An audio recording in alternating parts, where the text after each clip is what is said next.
Yo, I came on here to address a couple things. So I've been seeing videos of, some super famous artists, Andre 3000, Cardi B, a lot of these artists you look up to, and they be talking about how they hate their lives and they're miserable and how the labels control them and the industry controls them, and they're not happy people even though they have millions and millions of dollars. So I just want to say, if you're an artist and you're not famous or you're not blowing up, but you're doing what you want to do and you're happy, you're already winning harder than these people.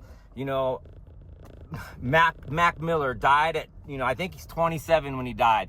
If you're older than 27 and you're doing music, you beat Mac Miller, in my opinion, because for one, the expectancy of your life is more successful than being super famous and dying at a young age. I give props. Mac Miller's one of my good fans. I love him.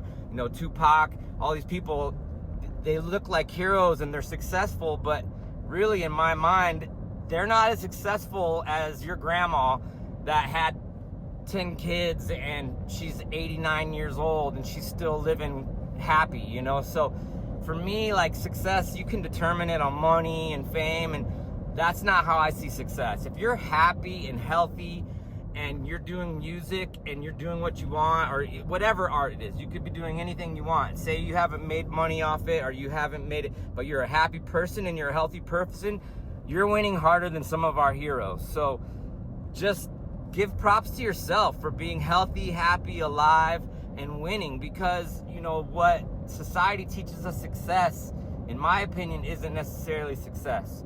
Like, you're winning if you're happy, healthy, have a family, doing what you love to do, not being controlled. I know a lot of people work for the man or whatever and they're not happy in the job. That's why for me, my art is a hobby. It's not my job. I don't, if I make millions and I go blow up on music, it's a bonus. It's not what I'm here doing. I'm happy working my ass off. I'd be renting out sound equipment and going to festivals, running engineer sound, recording and all this stuff. And it's not necessarily what I love to do, but I don't determine that as my success. I determine my success as healthy, doing my art, and just being alive. That's success.